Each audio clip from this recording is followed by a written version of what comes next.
Thank you very much for joining us today, Mike. You're welcome. Thank you too. And VMware, at least from my perspective, is a company we don't necessarily associate directly with the financial world. Perhaps if you could talk us through how your platform works and how it relates to the finance industry. Everyone knows VMware as the virtualization company, the hypervisor underlying the operating system and making it so that you can do your server consolidation and all that kind of stuff. But what VMware is actually aiming at now is moving up the stack and becoming the set of tools that you need to be able to implement the cloud. So we are doing really three different frontal attacks on the cloud.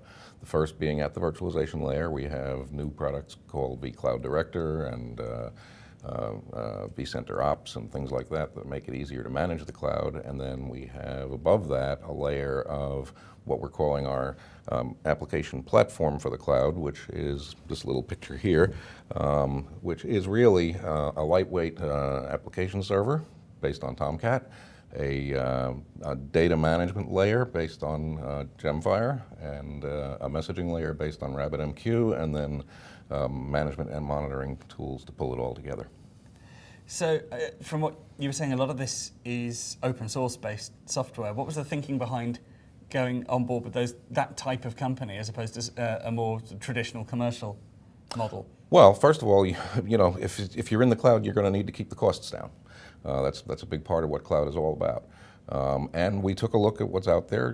Tomcat, which is the basis of our TC server application server, is a very, very popular application server. It is actually the most popular application server by a long margin. And almost all of the committers for Tomcat work for VMware. One of the problems most associated with the cloud is, of course, speed and load. And how are VMware addressing these issues? Well, that's part of the reason for the Gemfire acquisition. So Gemfire is really all about data for the cloud. It's all about making that data go really, really fast and really horizontally scalable. You can think of Gemfire in terms of access to your data on the order of 100 microseconds. That's probably an order of magnitude faster than an average database today. So who have you seen coming on board from the financial sector? It's been about a year since the Gemfire acquisition and about 2 years since the SpringSource acquisition. So this whole strategy is less than 3 years old.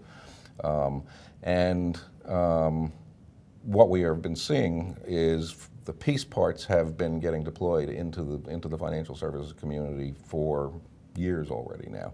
Gemfire is in almost every major bank. I can only think of two that it's not in. And Rabbit is everywhere, RabbitMQ. And Tomcat, as I said, is by far the most popular app server in the world.